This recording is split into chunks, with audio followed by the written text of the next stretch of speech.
ya estamos aquí porque Dios así lo ha permitido y frente a eso nosotros decimos gustosos amén.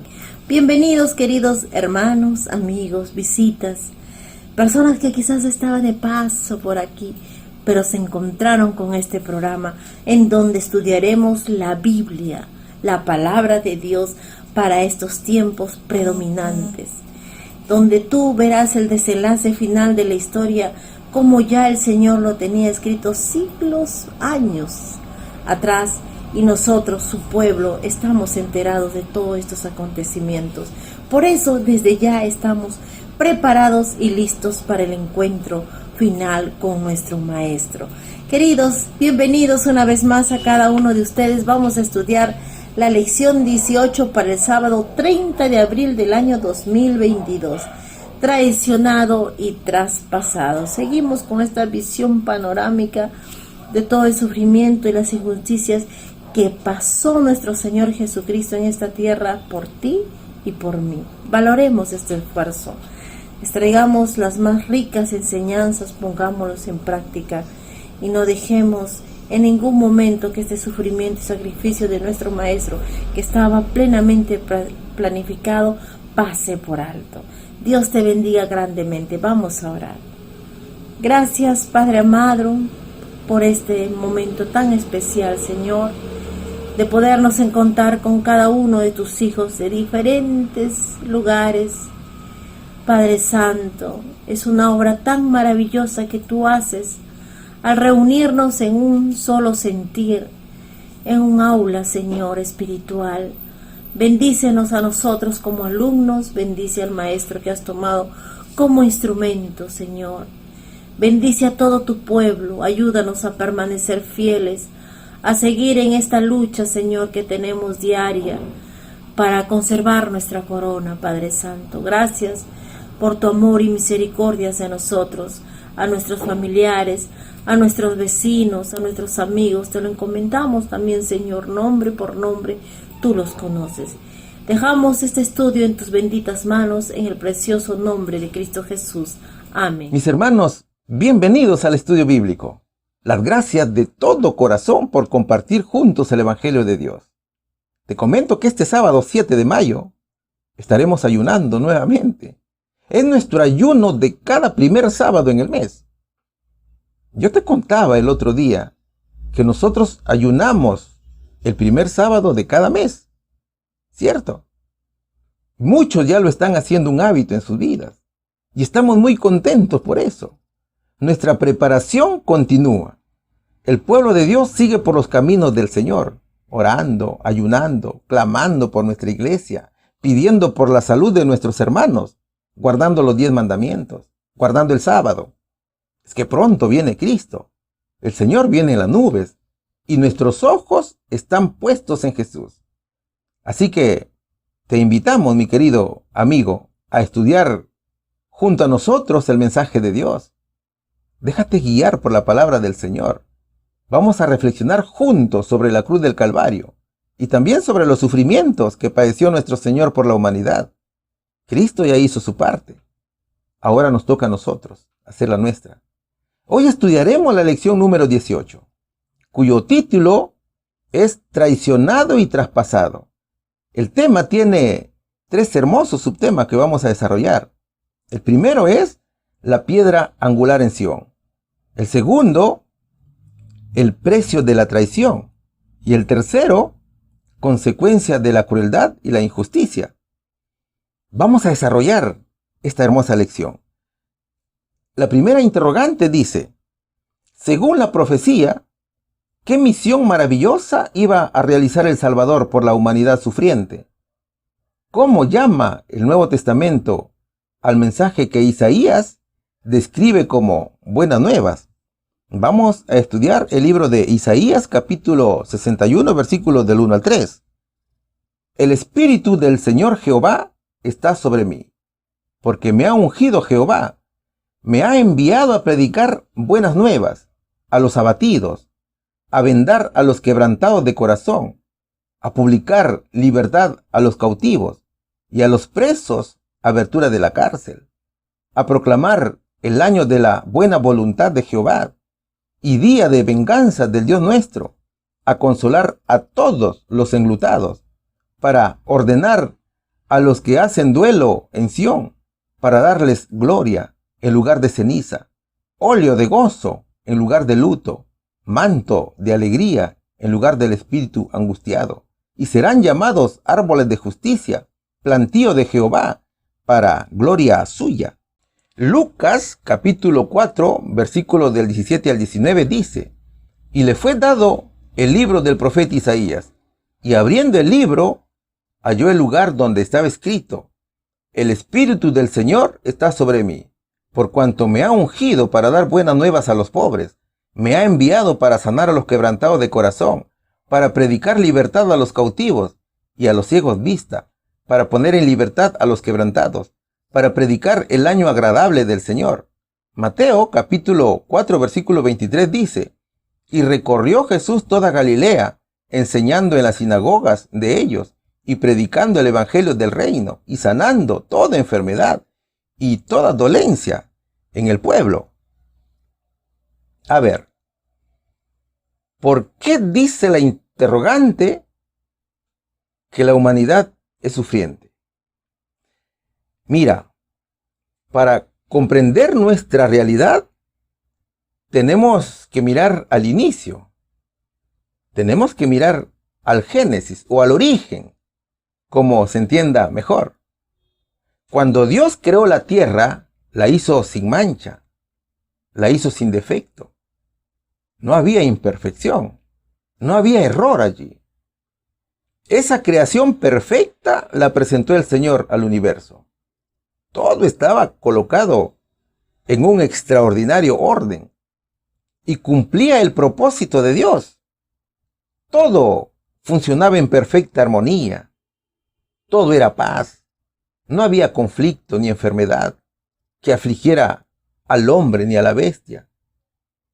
Y el reino vegetal se manifestaba libre de mancha, libre de corrupción. Eso fue lo que hizo Cristo. Y Dios declaró que todo era bueno, y bueno en gran manera.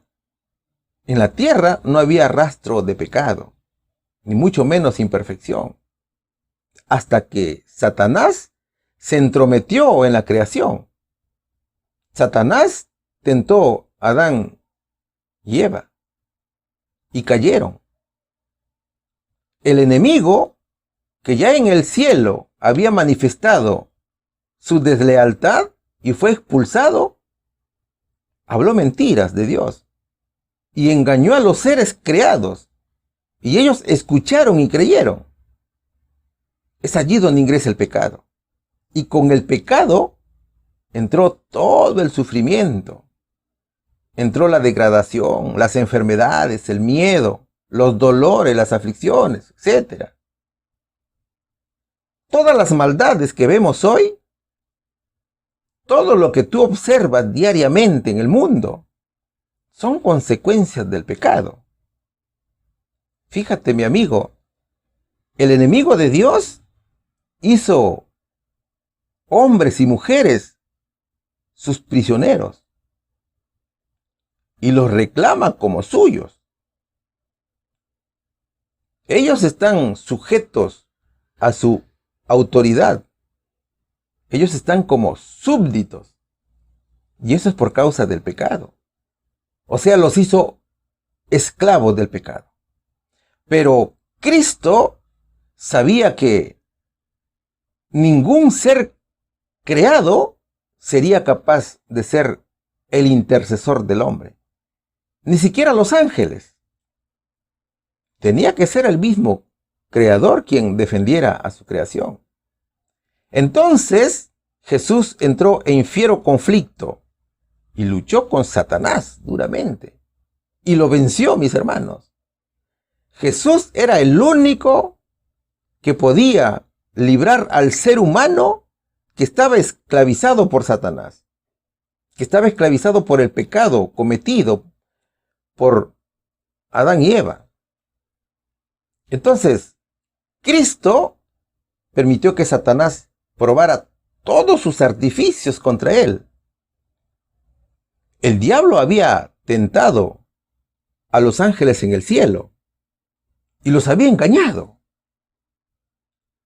El enemigo engañó a la tercera parte de ellos y después engañó al primer Adán y pensó que también podía engañar a Cristo.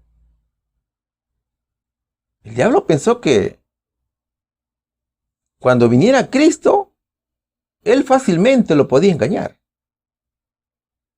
pero no pudo.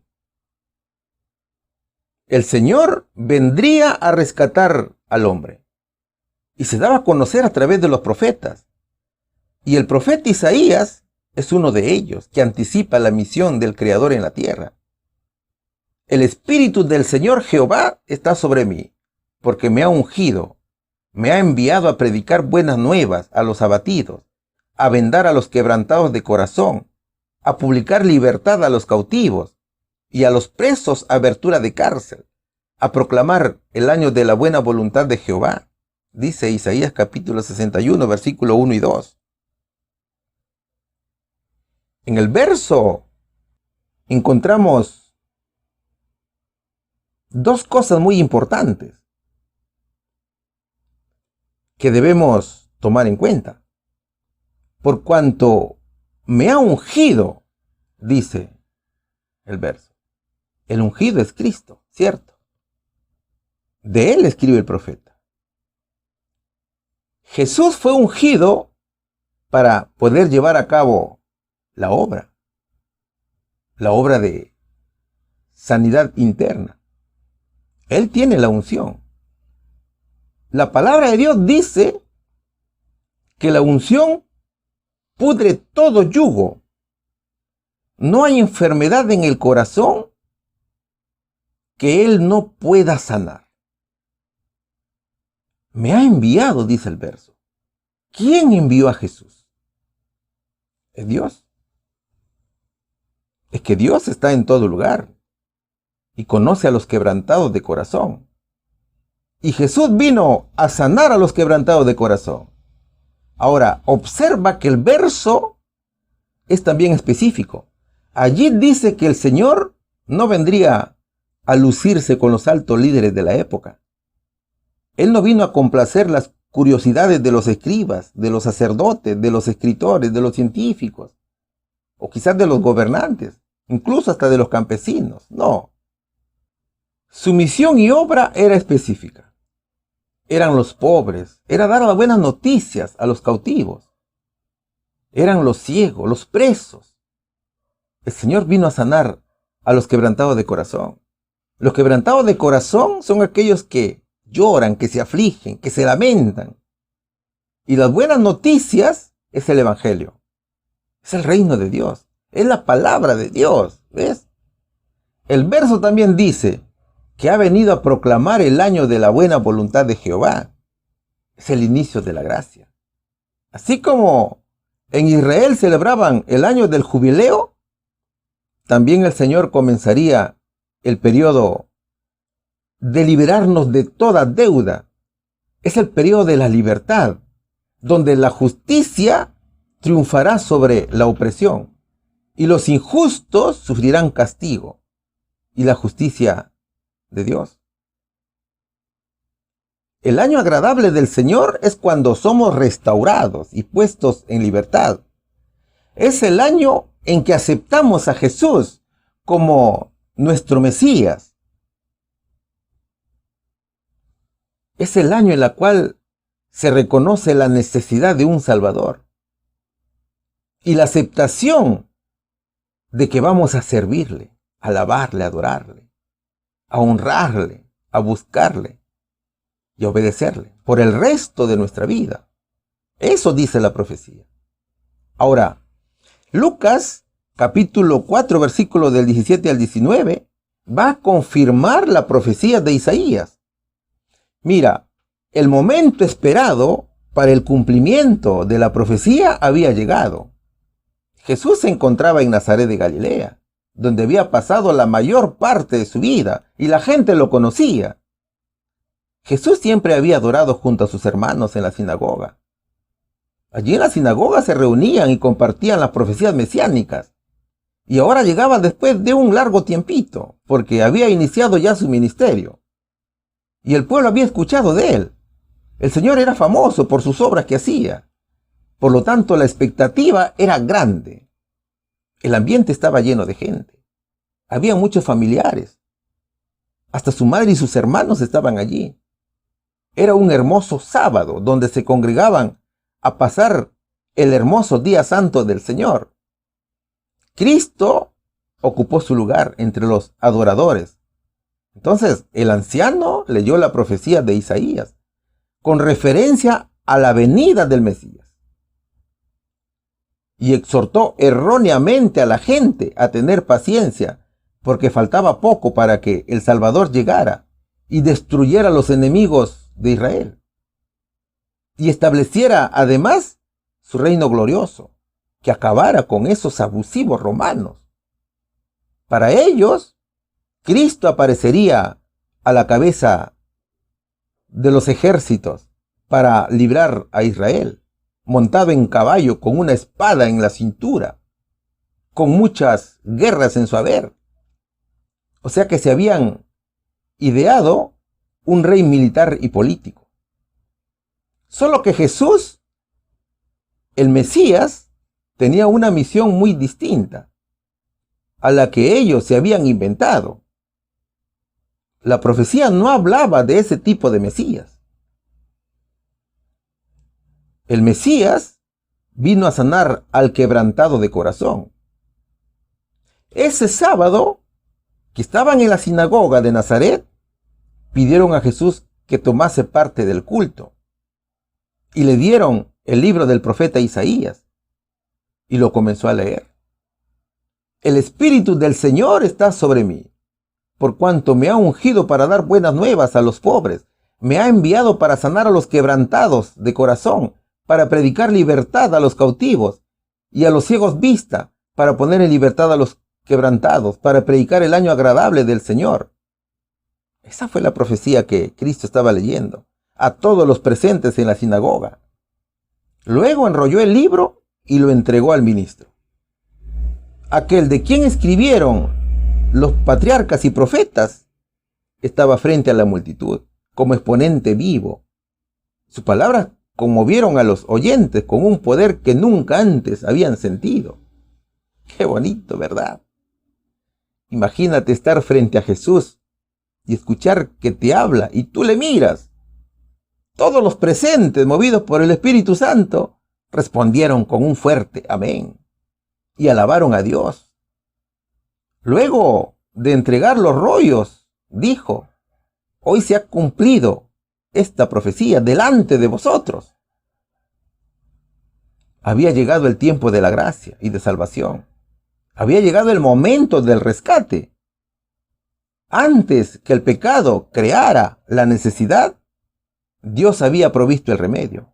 El Señor mostró todas las aperturas de salvación, porque todos necesitamos de ella. Toda alma que cede a la tentación es herida por el adversario. Sin embargo, en cualquier parte donde impera el pecado, allí está Cristo, listo para sanar a los quebrantados de corazón, para librarnos de la maldad y poner libertad a los oprimidos. Mis amigos, necesitamos hacer 4 cosas para poder ser sanados de corazón quebrantado. Primero, debemos de revelar a Dios nuestro dolor. Ser honestos con Él. Mira, no es pecado tener dolor, pero ese dolor, si lo guardas en ti y no se lo entregas a Dios, se convertirá en amargura. Se convertirá en una herida que nunca sana. Segundo, debemos liberar a aquellos que nos han hecho daño. Debemos aprender a perdonar y liberar esa carga de nosotros. Tercero, debemos de sustituir las viejas heridas con el Evangelio de Dios.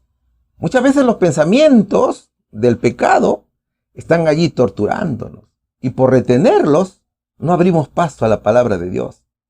Romanos capítulo 12, versículo 2 nos dice: no os conforméis a este siglo, sino transformaos por medio de la renovación de vuestro entendimiento, para que comprobéis cuál sea la buena voluntad de Dios agradable y perfecta. Y cuarto, pongamos los ojos en Jesús. Miremos el futuro, olvidando las cosas del pasado y esperando por las cosas nuevas que vendrán. Así como lo aconseja Pablo en Filipenses, capítulo 3, versículo 13. ¿Ve? Pablo nos aconseja muy bonito aquí. Ahora, ¿qué nos dice Mateo capítulo 4, versículo 23? Allí dice: y recorrió Jesús toda Galilea, enseñando en las sinagogas de ellos, y predicando el evangelio del reino, y sanando toda enfermedad y toda dolencia en el pueblo. Es la obra del Señor. Aquí vemos 3 puntos centrales de la misión de Cristo. Primero, recorrió todas las ciudades y las aldeas. El Señor mismo busca a sus hijos y los visita en su casa. Él no espera que vengan a buscarlo, sino que Él mismo va en busca de ellos, hasta el lugar donde viven. Segundo, enseñaba en las sinagogas, en todo lugar. Cristo va donde la gente se reúne alrededor de su fe en Dios. Allí les anuncia la buena nueva del reino celestial. Por eso que la palabra de Dios dice: donde hayan 2 o más, allí estaré yo presente en medio, para hablar de mí, dice el Señor. ¿No es cierto? Tercero, mostrando la misericordia de Dios. ¿Cómo lo hacía? Curando todo tipo de enfermedades. Es que la gente no solo estaba enferma del cuerpo, sino también del espíritu. El Señor consolaba a las personas y aliviaba su dolor. Mis hermanos, Cristo cumplía con la misión dada por su Padre, sin descanso, predicando la justicia de Dios, perdonando pecados, expulsando demonios, sanando leprosos, devolviendo la vista al ciego, al sordo, devolviéndole el oído, predicando la verdad, la fidelidad, la salvación, la misericordia. El Señor, mis hermanos, no veía distancia para caminar. Cristo recorría todos los lugares. El Señor anunciaba por todos lados el reino de los cielos. Vamos a la respuesta. Según la profecía, ¿qué misión maravillosa iba a realizar el Salvador por la humanidad sufriente? Dar las buenas nuevas al mundo. ¿Cómo llama el Nuevo Testamento al mensaje que Isaías describe como buenas nuevas? El Nuevo Testamento le llama el Evangelio del Reino. Pregunta número 2. La pregunta 2 tiene subtítulo que dice: la piedra angular en Sión. ¿Sobre qué base sólida colocó el Señor a Sión, donde la iglesia espiritual y el edificio de cada individuo permanecerán inmóviles? Vamos a estudiar el libro de Isaías capítulo 28 versículo 16, que dice: por tanto el Señor Jehová dice así: he aquí que yo he puesto en Sión una piedra por fundamento, piedra de fortaleza, esquina de precio, de cimiento estable. El que creyere no se apresure. Salmo 118 versículos 22 y 23 dice: la piedra que desecharon los edificadores ha venido a ser cabeza del ángulo.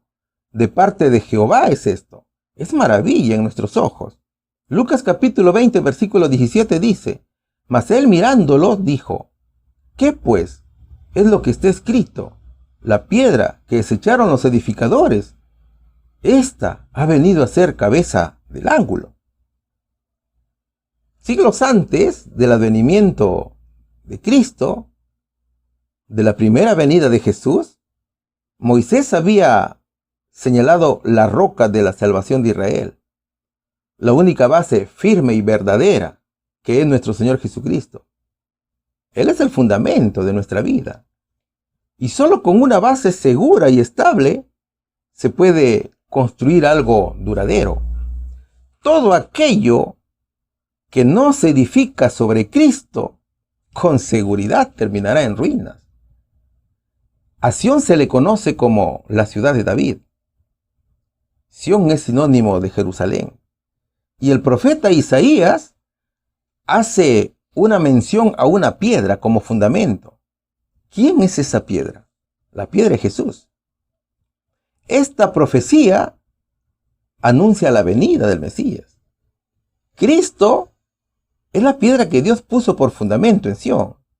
Y además de ser el fundamento, sería una piedra de fortaleza, de esquina, de precio, de cimiento estable, como lo dice el verso.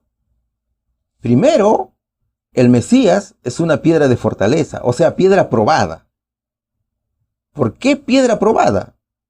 Porque Jesús fue juzgado, fue maltratado, fue escupido, fue azotado, despreciado. Es decir, que fue probado en todo.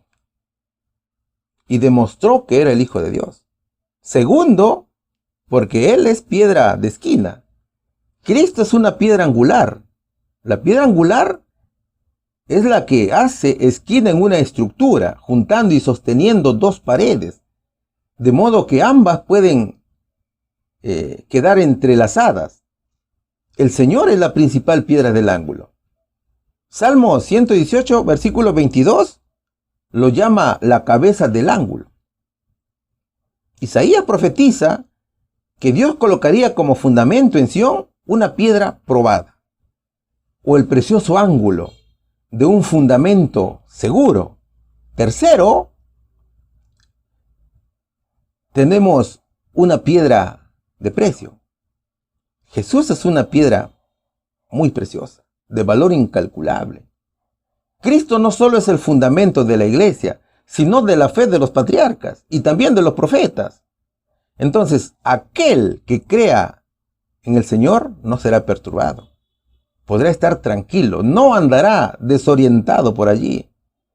Podrá descansar espiritualmente en ella. Tendrá paz, guardará el día sábado con gozo, porque obedecerá los 10 mandamientos y amará a Dios. Será educado en la verdad del Señor. Salmo 118, versos 22 y 23 dice: la piedra que desecharon los edificadores ha venido a ser cabeza del ángulo. De parte de Jehová es esto. Es maravilla en nuestros ojos. ¿Cómo entender esto? Mira, este pasaje de la Biblia tiene mucho que ver con el templo. Ese templo que construyó el rey Salomón. Primera de Reyes capítulo 6 versículo 7 dice que cuando se edificó la casa, cuando se edificó el templo, la fabricaron de piedras que traían ya acabadas desde la cantera. De tal manera que cuando la edificaban, ni martillos ni hachas se oyeron en la casa que estaban construyendo. Ningún otro instrumento se podía escuchar. ¿Y eso por qué? Eso tiene una historia. Resulta que junto a esas piedras se había traído una piedra de un tamaño y forma muy distinta a las otras, que debía ser precisamente usada como fundamento de toda la construcción. Sin embargo, los constructores no pudieron hallar un lugar para ella y la terminaron rechazando. Por lo tanto, la dejaron en medio del camino y por su tamaño resultaba una terrible molestia para los obreros que seguían trayendo las demás piedras de la cantera y seguían edificando el templo. Esa piedra quedó abandonada por mucho tiempo. La piedra era considerada como un estorbo para la gente, mientras para Jehová era una maravilla, ¿ves? Hasta que los edificadores llegaron al fundamento de la esquina. Y ahora sí necesitaban una piedra de gran tamaño y fortaleza, de forma precisa que encaje perfectamente en el lugar deseado. Ellos necesitaban una piedra adecuada para ese fin, que pudiera ocupar ese lugar. Lo más importante era que tenía que soportar el gran peso que descansaría sobre ella. Tenía que soportar el sol o las inclemencias del tiempo. Entonces, para los constructores era una gran responsabilidad escoger a esta piedra. Porque fíjate, ¿qué pasaría si se escogía una piedra equivocada? De hecho, que la construcción corría un grave peligro. Por lo tanto, los edificadores recurrieron a la piedra rechazada, que como dijimos, por mucho tiempo había estado abandonada. Ahora, ellos tenían que probarla de una manera muy minuciosa. Ellos tenían que comprobar y verificar si efectivamente soportaría las inclemencias del tiempo, soportaría el peso. Entonces decidieron probarla para ver cuál era el soporte y la presión que tenía.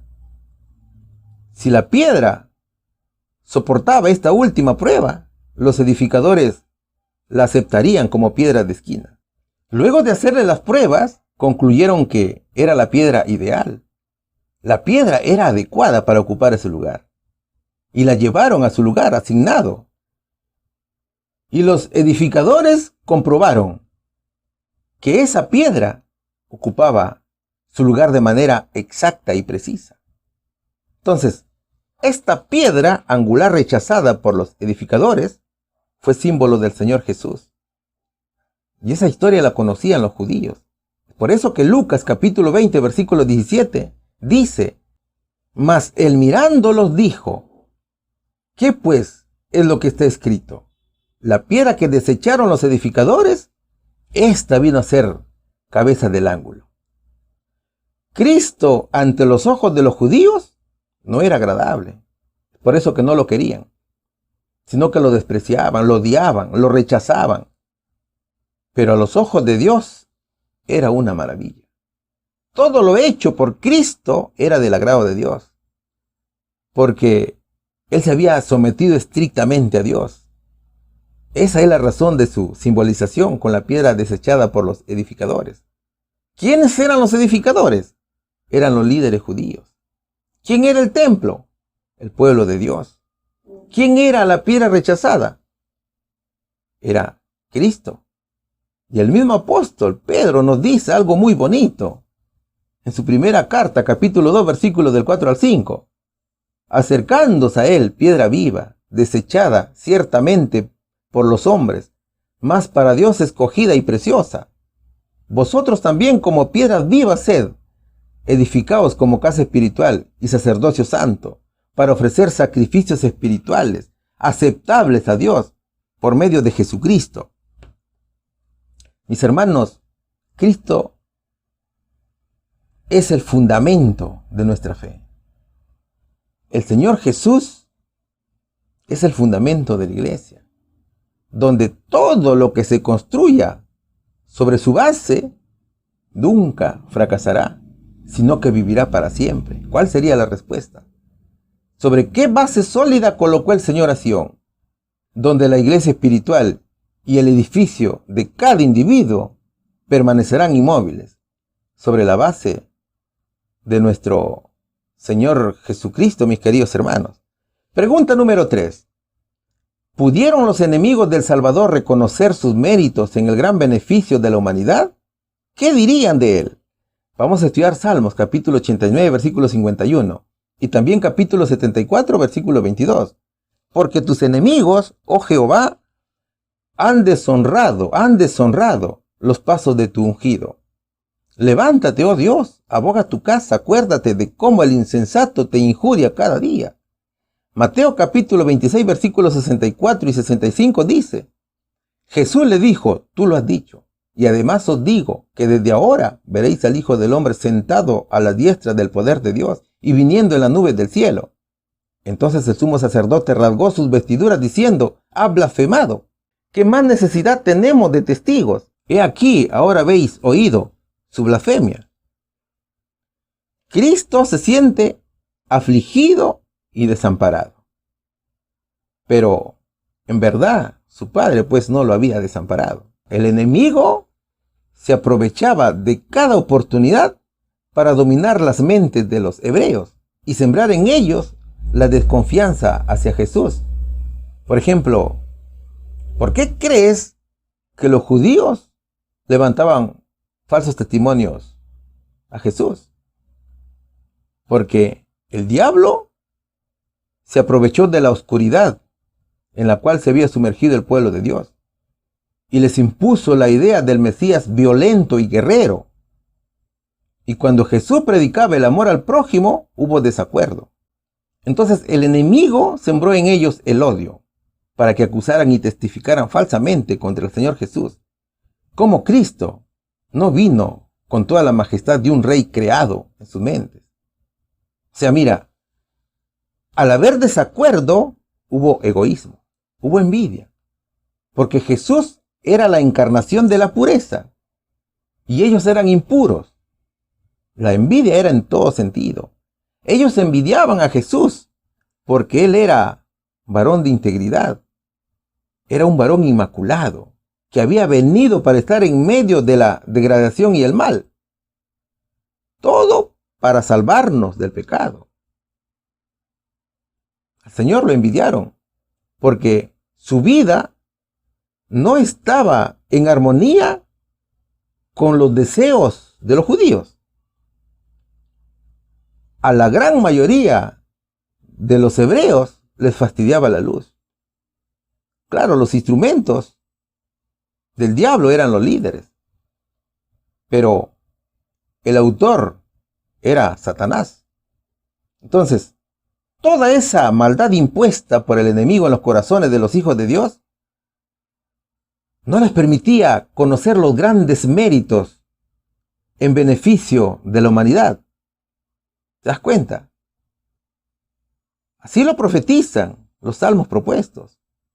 Porque tus enemigos, oh Jehová, han deshonrado los pasos de tu ungido. Levántate, oh Dios, aboga tu casa. Acuérdate de cómo el insensato te injuria cada día. La deshonra es la falta de respeto que el mismo pueblo de Dios tuvo con Jesús por inducción satánica. ¿Ves? También hoy el enemigo se aprovecha de cada ocasión de los siervos de Dios para cegar las mentes y de esa manera opacar la verdad absoluta.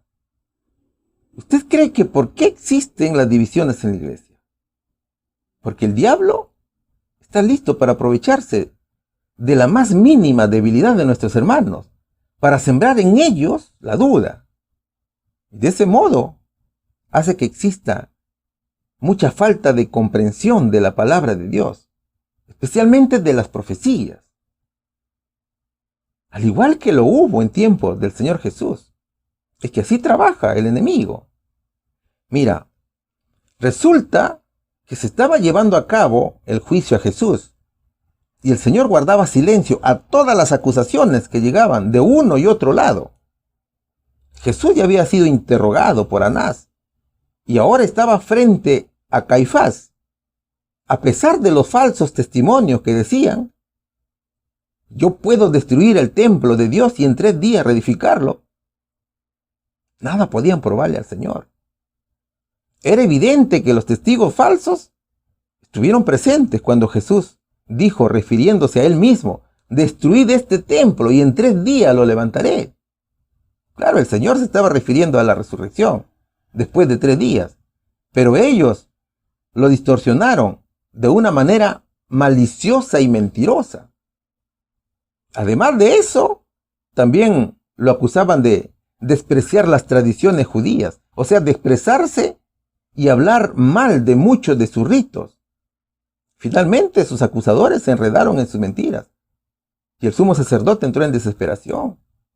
La presión de Satanás estaba sobre el líder del Sanedrín. Caifás se desesperaba porque no encontraba la manera de hacer pecar a Jesús para acusarlo. El enemigo, engañador de Adán y Eva, utiliza todos sus instrumentos para hacer fracasar el plan de salvación. Pero la intervención de Nicodemo había causado división entre los fariseos y saduceos. Nicodemo había desenmascarado a los testigos falsos. Entonces, como no había división, no habían pruebas, Jesús guardaba silencio. El cordero había enmudecido y no abría su boca. Por todos los medios, el diablo, a través de Caifás, intentaba obtener una respuesta para que el Sanedrín, que era el supremo tribunal religioso de los judíos, supiera los argumentos que debía utilizar para acusarlo ante Pilato. Entonces, al ver que el juicio no iba bien, Caifás enfrentó a Jesús, actuando más como un acusador que como un juez imparcial. El sumo sacerdote se acordó que en una ocasión Cristo dijo que Dios era su Padre y los judíos quisieron apedrearlo. Con ese recuerdo en la mente, se levantó con toda ira, con un rostro iracundo y dijo: te conjuro por el Dios viviente que nos digas si eres tú el Cristo, el Hijo de Dios. El sumo sacerdote apremió a Jesús poniéndole bajo juramento sagrado. Lo que no se esperaba el sumo sacerdote era una respuesta eficaz y verdadera, que iba a poner en aprietos a Caifás. Claro, Jesús no podía dejar de responder a esta pregunta, porque si callaba, era como aceptar que estaba mintiendo, y eso favorecía a Satanás. Entonces, Jesús les dijo: tú lo has dicho. Además, os digo, desde ahora veréis al Hijo del Hombre sentado a la diestra del poder de Dios y viniendo en las nubes del cielo. Su respuesta afirmativa. Jesús reclamó para sí mismo el título Hijo de Hombre, que expresaba la cualidad inherente de su deidad. Jesús habló la verdad en el nombre del Dios viviente. Cristo no podía haber exigido una posición mayor que haber declarado que era el Hijo del Hombre sentado a la diestra del poder y viniendo en las nubes del cielo. Ahora, la respuesta de Jesús traspasó el corazón del sumo sacerdote, como si fuera una espada de doble filo. ¿Sabes por qué? Porque Caifás le pidió que dijera la verdad en el nombre del Dios viviente, y Jesús así lo hizo. Es como si Jesús les hubiera dicho: bueno, Caifás, tú sabes cuál es la verdad, pero te la voy a repetir una vez más en el nombre del Dios viviente. Yo soy el Hijo de Dios. Yo soy desde el principio. Y les advierto que desde ahora yo soy quien está a la diestra del poder de Dios. Cristo les estaba diciendo: recapaciten, levanten sus cabezas, dejen de ser arrogantes. El Señor le estaba diciendo: a mi regreso me verás viniendo en las nubes a llevar a mi iglesia, y ustedes rogarán a las montañas que caigan sobre sus cabezas. ¿Ves? Ahora, ¿Caifás entendió el mensaje? Claro que lo entendió. Caifás se dio cuenta que Jesús era de filiación divina, pero su envidia y orgullo hizo que desterrara ese pensamiento, comenzando a burlarse. Se puso altanero, exigiendo que Jesús realizara uno de sus grandes milagros delante de ellos. El miedo se apoderó de Caifás.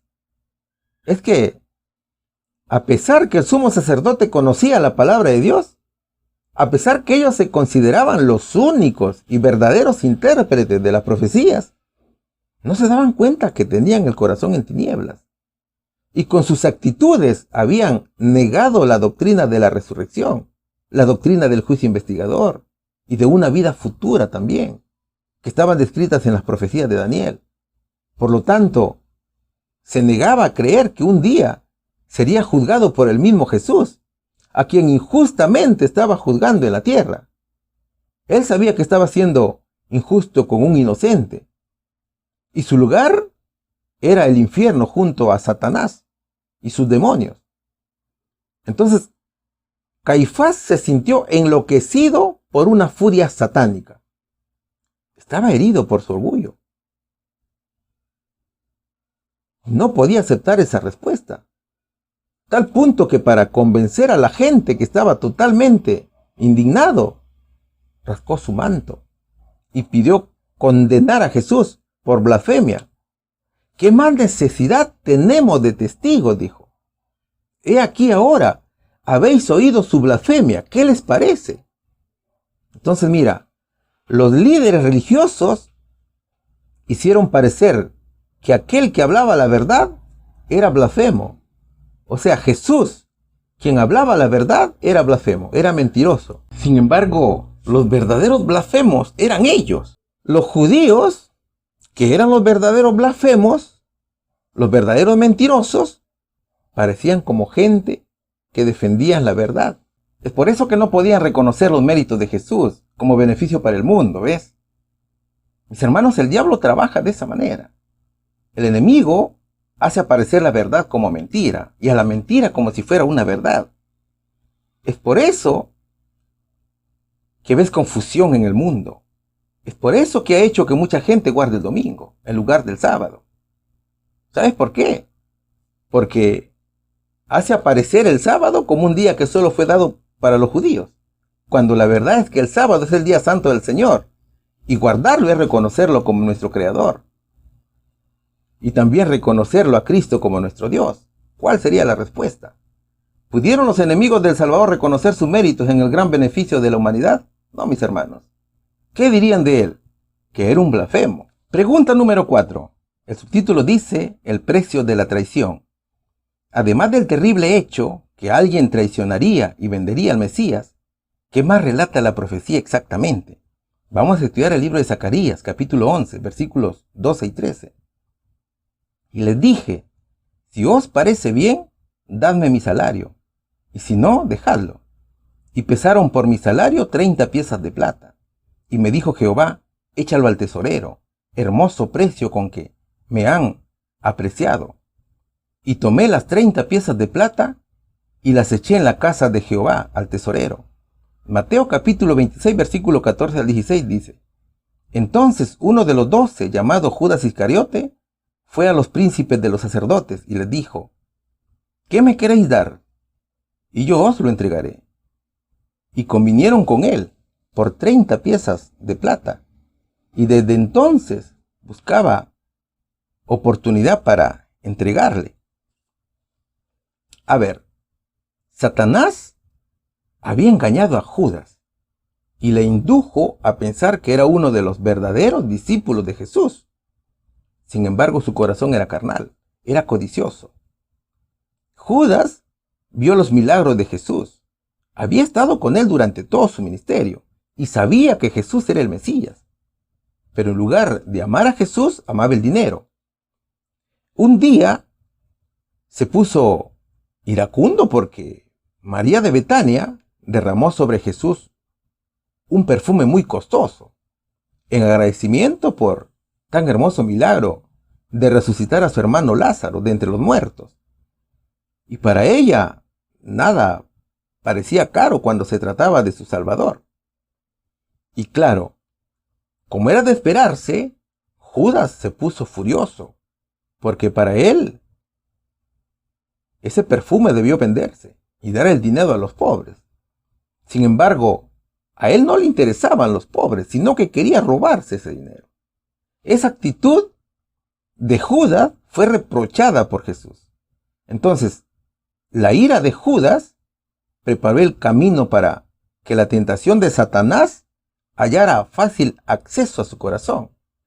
Mientras los sacerdotes y caudillos de los judíos odiaban a Jesús, las multitudes se agolpaban a escuchar sus palabras, llenas de sabiduría, y a presenciar sus maravillosas obras. Es allí donde los líderes temieron que toda la gente creyera en Jesús y los abandonaran.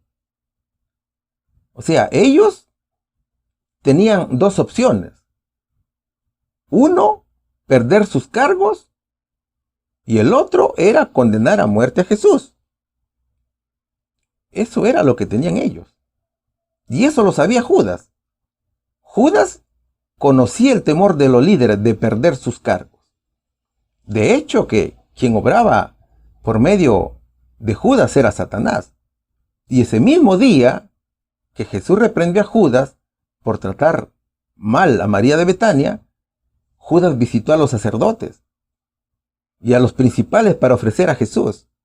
Oigan, ¿cuánto me pagan si les ayudo a atrapar a Jesús?, les dijo. ¿Ves? O sea, poco antes de la Pascua, Judas había acordado con los sacerdotes entregarlo al Señor y acordaron arrestarlo. Judas recibió 30 monedas de plata a cambio de la vida de Jesús. Ese precio era una cantidad muy pequeña en realidad. Se trataba del precio de un esclavo. Los versos relatan Entonces uno de los 12, llamado Judas Iscariote, fue a los príncipes de los sacerdotes y les dijo: ¿qué me queréis dar? Y yo os lo entregaré. Y convinieron con él por 30 piezas de plata. Y desde entonces buscaba oportunidad para entregarle, dice Mateo capítulo 26, versículos del 14 al 16. Su amor al dinero indujo a Judas a entregar a su Señor en manos de los más acérrimos enemigos por 30 monedas de plata. Mira, era una noche en la cual Jesús instituía la cena del Señor y Judas estaba presente. Él también recibió de Jesús los emblemas de su cuerpo, de ese cuerpo quebrantado y su sangre derramada. Judas escuchó cuando el Señor dijo: haced esto en memoria de mí. Y sentado allí en la misma presencia del Cordero de Dios, reflexionaba en sus sombríos propósitos y albergaba pensamientos de resentimiento y venganza. Entonces, mientras Jesús lavaba los pies a sus discípulos, daba pruebas contundentes que conocía el carácter de Judas. No estáis limpios todos, dijo el Señor. Judas se dio cuenta que el Señor sabía sus pensamientos. Jesús leía su propósito secreto. Sin embargo, el Señor habló más claro aún, sentado junto a los discípulos y mirándolos a todos, dijo: de cierto os digo que uno de vosotros me va a entregar. Mientras Jesús conversaba con sus discípulos, Judas ideaba planes para entregar a su maestro. Ese momento se preguntaban todos: ¿pero cómo es posible si todos hemos ido a predicar juntos? Si todos hemos oído sus enseñanzas, hemos comido juntos, hemos vivido como hermanos, hemos compartido su admirable amor. Solo que se habían olvidado de algo. Los discípulos no recordaban que el Señor Jesús, un año antes, dijo que uno de ellos era hijo del diablo. Sin embargo, mientras todos se preguntaban al maestro: ¿yo soy Señor?, Judas guardaba silencio. Entonces Juan, el discípulo amado, preguntó: ¿quién es, Señor? El Señor, apenado por la traición de uno de sus hermanos, dijo: a quien yo diere el pan mojado, aquel es. Y mojando el pan lo dio a Judas Iscariote, hijo de Simón. Judas, confundido, al ver expuesto su plan, se levantó rápidamente y salió del aposento. Era de noche, y el traidor fue a buscar a los líderes para entregar a Jesús. Entonces lo arrestaron y lo condenaron a muerte. Claro que Judas tuvo muchas oportunidades de arrepentirse y pedir perdón, pero solo tuvo un cambio de parecer. O sea, no fue un arrepentimiento sincero, ni mucho menos pidió perdón. Él se sintió muy mal por haberlo traicionado. Para entenderlo mejor, Judas solo se llenó de remordimiento y retornó el dinero. Claro, se dio cuenta que había pecado. Entonces quiso reaccionar ante el sumo sacerdote para deshacer el negocio. Y por más que se agarró del manto de Caifás para deshacer el trato con los líderes religiosos, no lo pudo hacer. Por más que gritaba: yo he pecado entregando sangre inocente, no obtuvo respuesta, sino que encontró el desprecio de sus amigos los sacerdotes. Mira, Judas recibió un mensaje de desprecio. ¿Qué le dijeron los sacerdotes? Mira, Judas, eso no nos importa a nosotros. Eso es tu problema. Lo que pediste ya te pagamos, así que arréglatelas tú solo. Eso le dijeron a Judas. Entonces, luego de ser despreciado y humillado, se echó a los pies de Jesús, reconociéndole como hijo de Dios y suplicándole que se librase a sí mismo. O sea, que utilizara su poder y se rebelara contra los líderes. Mira, mi hermano, el Salvador no reprochó su actuar de Judas.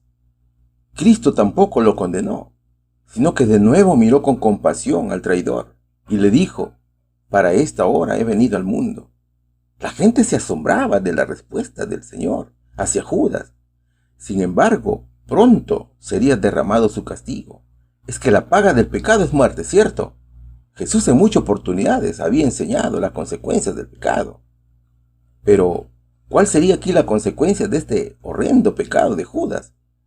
Por más que quiso enmendarlo, por más que él quiso superar ese grave error, por más que arrojó las monedas al piso, en su remordimiento persistente y desesperación, Judas vio que sus súplicas eran vanas. Por lo tanto, salió corriendo de la sala exclamando: demasiado tarde, demasiado tarde. Judas sintió que no podía vivir para haber crucificado a Cristo. Él, desesperado, salió y se ahorcó. Judas se suicidó torturado por el pecado. Sin embargo, la falacia, las mentiras de los líderes, quedó también al descubierto. Lo que pasaba era que ellos no querían aparecer como corruptos ante el pueblo. Y el hecho de que Judas arrojara el dinero, que arrojara las 30 monedas de plata al piso, descubrió no solo que los líderes tenían miedo de perder sus cargos, sino que también por envidia acusaban a Jesús. Era evidente que habían comprado al discípulo para que traicionase a su maestro. Ahora, con esas 30 monedas de plata, los mismos religiosos de Israel comprarían el campo del alfarero, como lo profetizó Zacarías capítulo 11, versículos 2 y 13. Lo que pasaba era que la ley judía no les permitía guardar en la caja de las ofrendas el precio de la venta de un hombre. Y así lo confirma también Mateo capítulo 26, versículos del 3 al 10. Mis hermanos, Cristo da oportunidades de salvación hasta el último momento. Y Judas también las tuvo. Judas pudo pedir perdón al Señor cuando estaba frente a él, pero no lo hizo. Judas imploraba a Caifás que dejara libre a Jesús, porque no era digno de muerte, pero no fue capaz de pedirle perdón al Señor Jesús por sus pecados. Por 30 piezas de plata, traicionó al Señor. Aunque muchas veces, mis hermanos, ni con 30 monedas de plata se traiciona a Jesús, sino hasta con una burla o una sonrisa también lo traicionamos. Vamos a la respuesta. Además del terrible hecho que alguien traicionaría y vendería al Mesías, ¿qué más relata la profecía exactamente? Lo venderían por 30 piezas de plata. Pregunta número 5. El subtítulo dice: el precio de la traición. ¿Qué soportó el Señor en silencio y con dignidad? ¿Qué lo hizo posible? Vamos a estudiar Isaías capítulo 50, versículo 6. Di mi cuerpo a los heridores y mis mejillas a los que me mesaban la barba. No escondí mi rostro de injurias y de esputos. Mateo capítulo 26, versículos 66 y 67 dice: entonces le escupieron en su rostro y le dieron de puñetazos, y otros le abofeteaban, diciendo: profetízanos, Cristo, ¿quién es el que te golpeó? Sin duda que el amor de Dios por la humanidad no tiene límites, ni mucho menos se puede calcular. Y la profecía habla de los aterradores detalles de los sufrimientos de Cristo y del amor perdonador para con sus enemigos. Di mi cuerpo a los heridores y mis mejillas a los que me mesaban la barba. No escondí mi rostro de injurias y de esputos, dice Isaías capítulo 50, versículo 6. O sea, Cristo se entregó voluntariamente a sus enemigos. Él sufrió la más profunda de las humillaciones. Es que en aquella época, el arrancar los pelos de la barba y el cubrir la cara de alguien con esputos consistía en la más terrible de las humillaciones, que recaía sobre una persona, y eso sufrió nuestro Salvador. Él estaba dispuesto a ser humillado por amor a la humanidad, ¿te das cuenta? Cristo sufrió de todo para traer el pan de vida a sus enemigos. No solo sufrió humillaciones en el juicio, sino desde que nació hasta que estuvo en el sepulcro, lo abrumaron las persecuciones y calumnias. Sin embargo, a pesar de su angustia, a pesar de su aflicción, no abrió su boca. Las profecías de Isaías capítulo 53, versículo 7, se cumplían. Como cordero fue llevado al matadero, y como oveja delante de sus trasquiladores, enmudeció, y no abrió su boca. El Señor Jesús no les hizo frente, sino que guardó silencio en todo momento, expresando su amor perdonador. Incluso en su estado moribundo oraba siempre por sus enemigos. Mateo capítulo 26, versículos 66 al 68 dice: entonces le escupieron en su rostro y le dieron de puñetazos, y otros le abofeteaban diciendo: profetízanos, Cristo, ¿quién es el que te golpeó?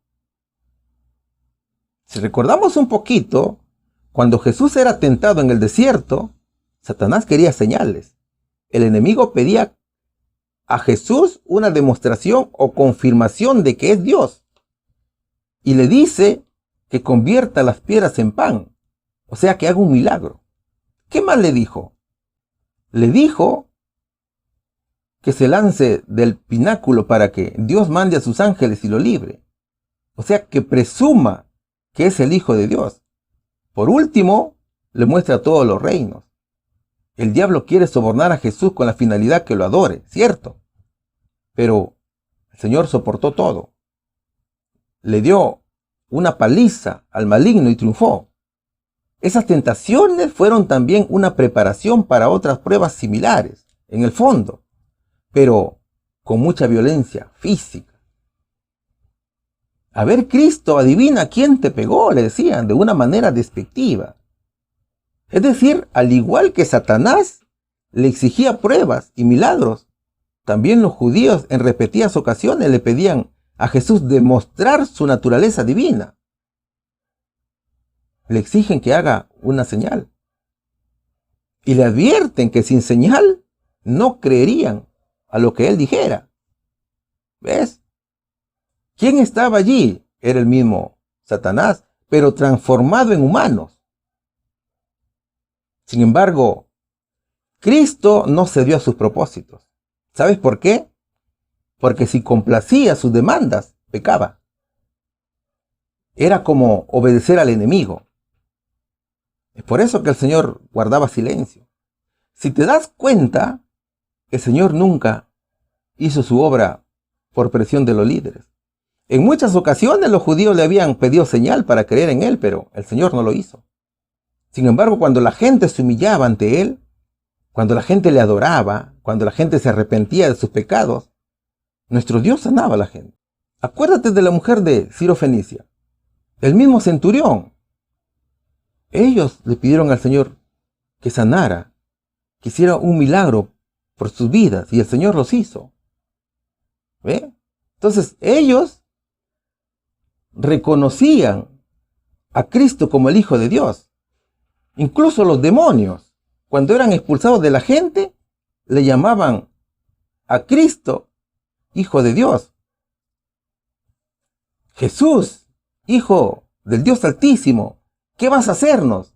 ¿Vas a castigarnos antes del juicio final? Decían los demonios. Hoy estamos todavía como el pueblo de esa época. Muchas veces nos cuesta trabajo reconocer a Cristo como el Señor. Y nos negamos a seguirle. Demandamos señal a Dios para recién despertar y creer en su Hijo bendito. ¿Por qué no podemos creer sin restricciones? ¿Por qué no tenemos, hermanos, fe en Cristo? Mi querido amigo, ven al Señor Jesús. Reconócelo como tu Dios. Pide perdón, arrepiéntete.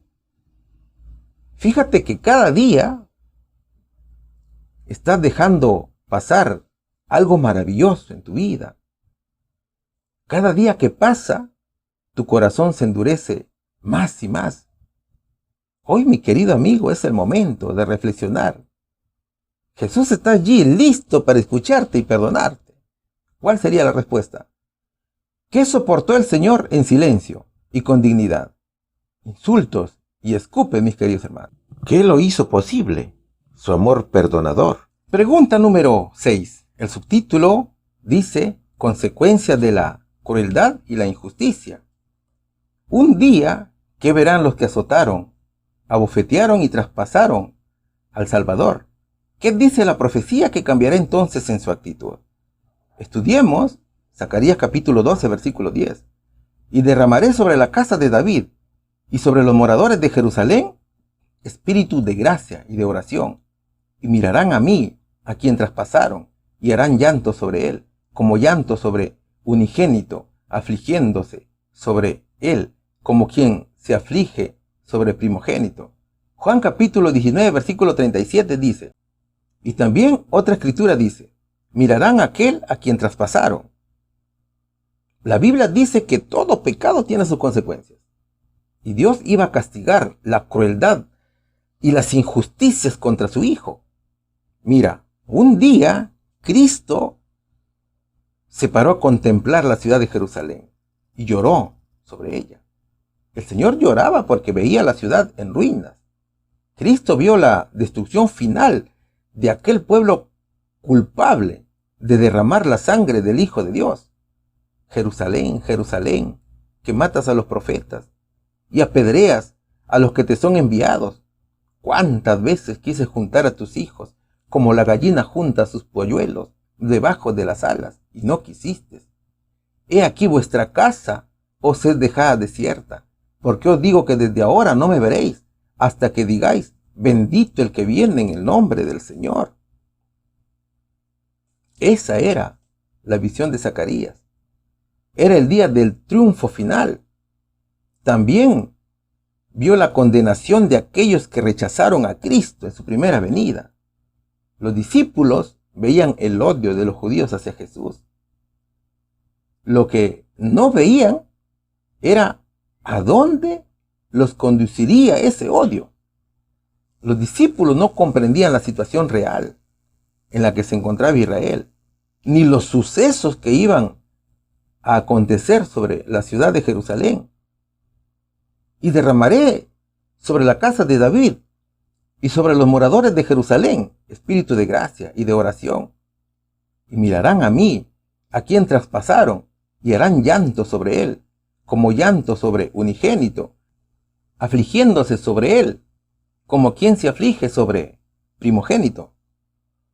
Muchos vinieron y se arrepintieron. La última súplica a Jerusalén a cambiar de actitudes y aceptar al Mesías había sido hecha en vano. Cuando Jesús hizo su entrada triunfal a Jerusalén, la gente lo aclamaba y se preguntaba, ¿quién es este?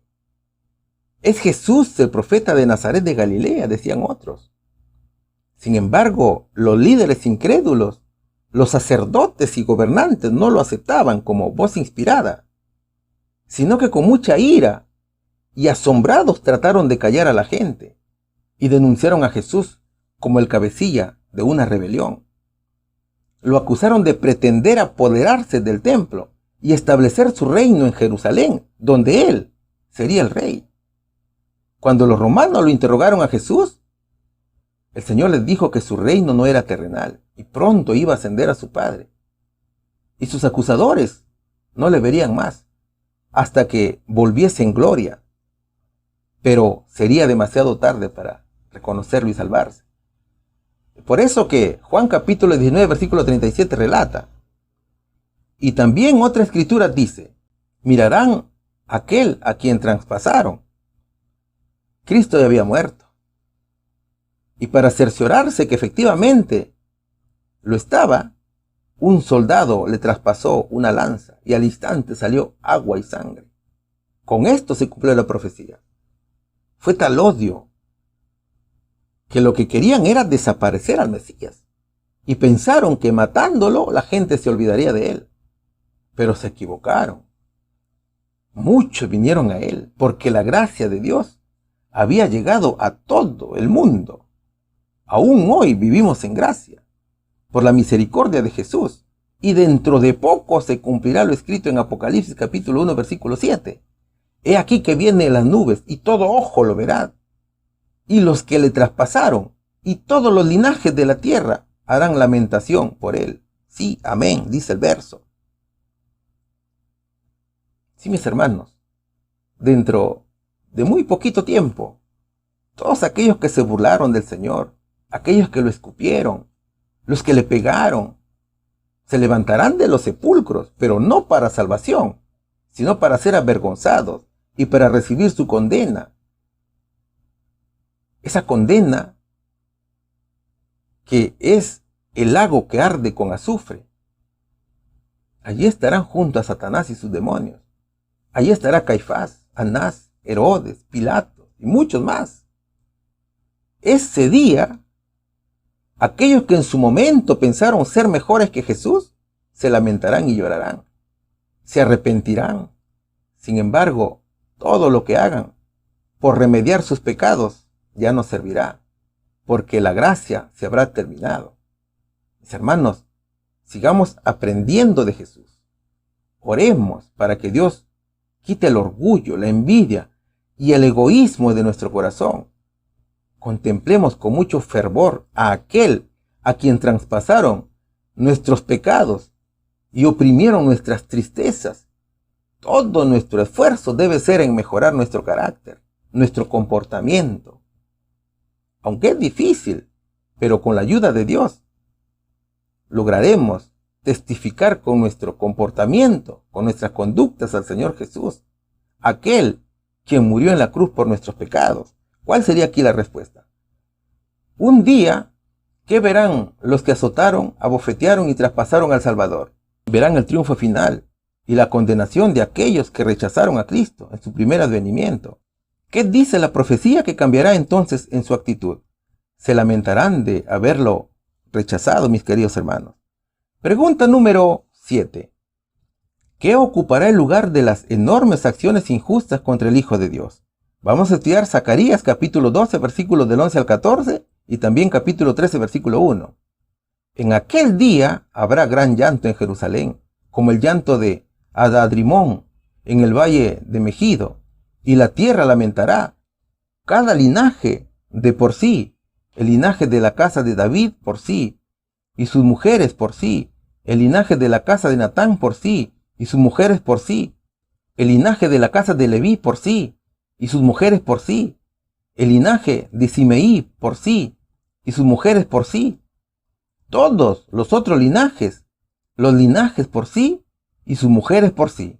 Zacarías capítulo 13, versículo 1 dice, en aquel tiempo habrá manantial abierto para la casa de David, y para los moradores de Jerusalén, para el pecado y la inmundicia. A ver, las profecías escritas en el Antiguo Testamento referente al Mesías se cumplieron. Y luego de su resurrección, muchos comprenderían que lo que hicieron estuvo mal. Incluso los discípulos no entendieron el tema de los padecimientos de Jesús, tampoco la resurrección. Los discípulos eran avergonzados por la causa de Jesús.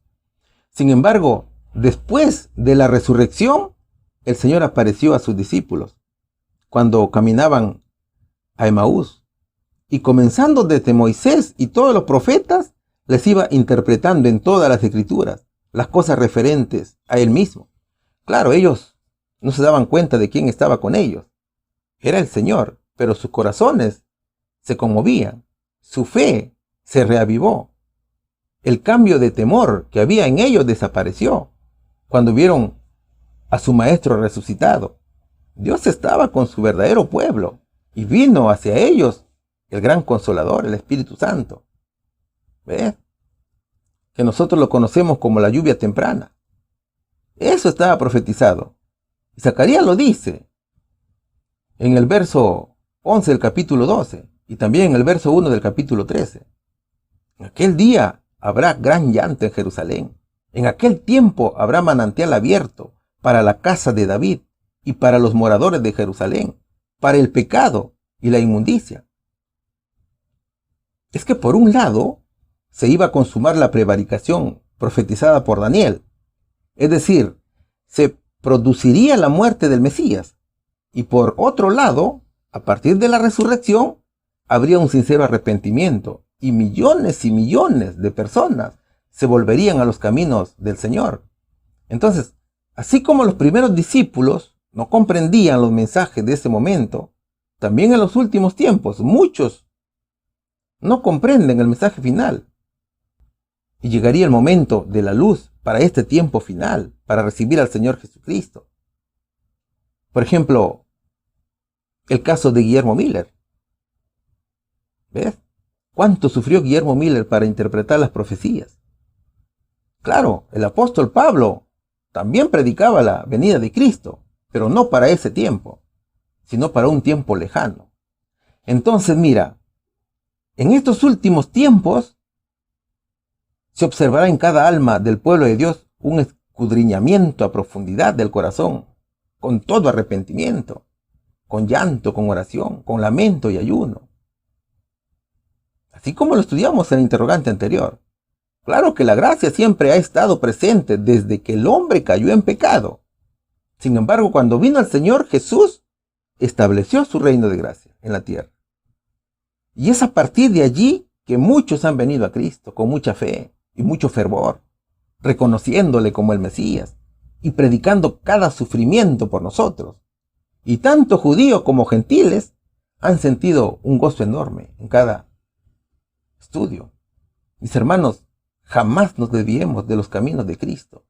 Tengamos ánimo, que ya casi llegamos a la tierra prometida, donde nuestro Rey Jesucristo nos espera. ¿Cuál sería la respuesta a este interrogante? ¿Qué ocupará el lugar de las enormes acciones injustas contra el Hijo de Dios? Un derramamiento de los corazones, un gran pesar en la tierra y arrepentimiento de muchas almas. Mis hermanos, el pecado produjo en el ser humano un terrible perjuicio. Todas las maldades que vemos hoy en el mundo son por causa del pecado.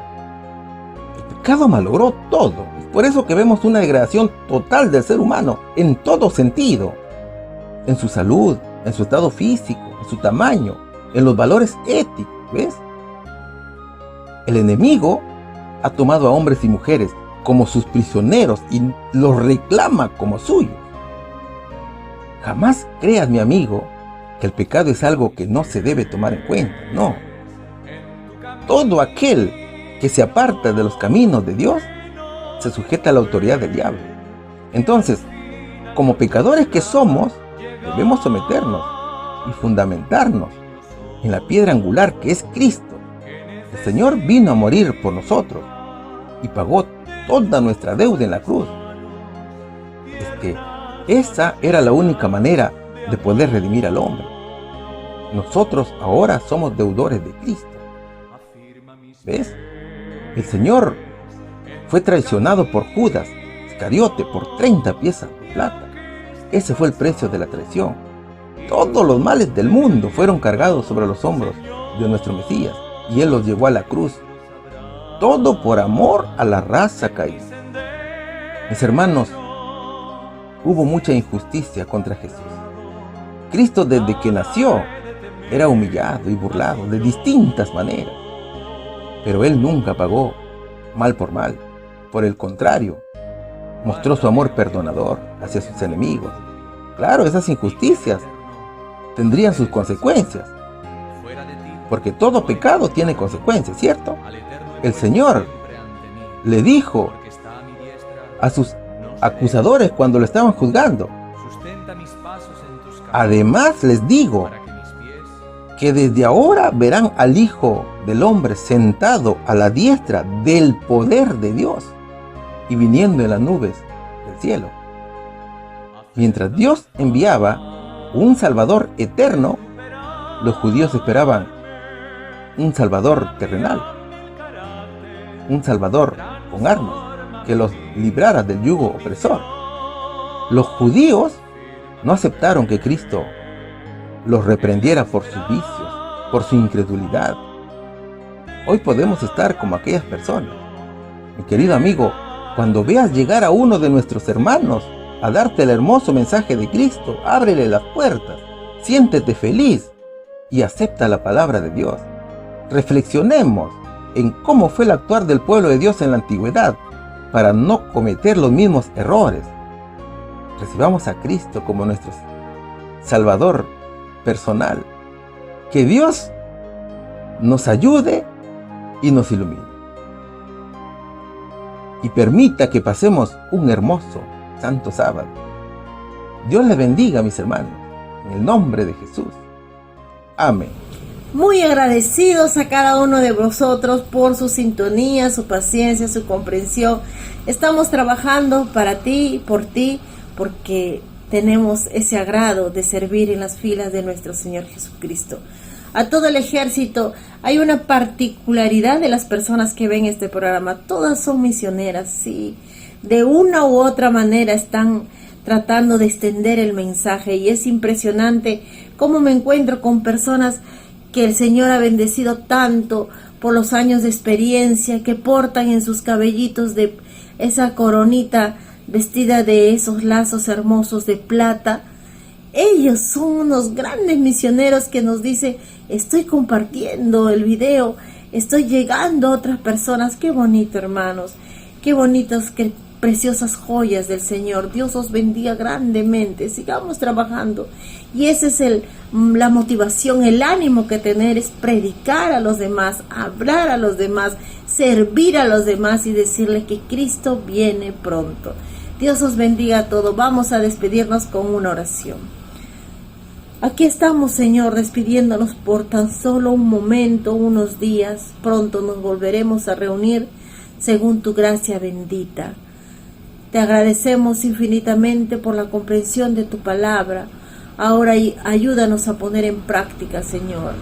Ayúdanos a poder repasar las veces que sean necesarios para que todo quede grabado en nuestra mente.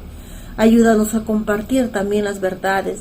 Desata, Señor, nuestra lengua. Ayúdanos a no callar, Señor, a tener una vida de sacrificio como lo hizo una vez Pablo, no importándole, Señor, ningún aspecto que amenazaba su cuerpo físico, sino que él predominaba la predicación de tu evangelio. Así tenemos que ser nosotros en estos tiempos, Señor.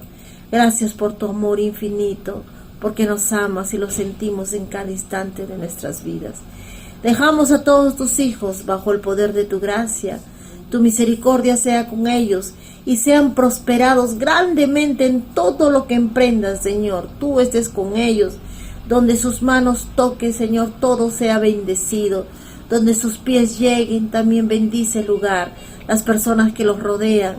Ayúdale a que caigan en gracia para que puedan predicar tu palabra, Señor.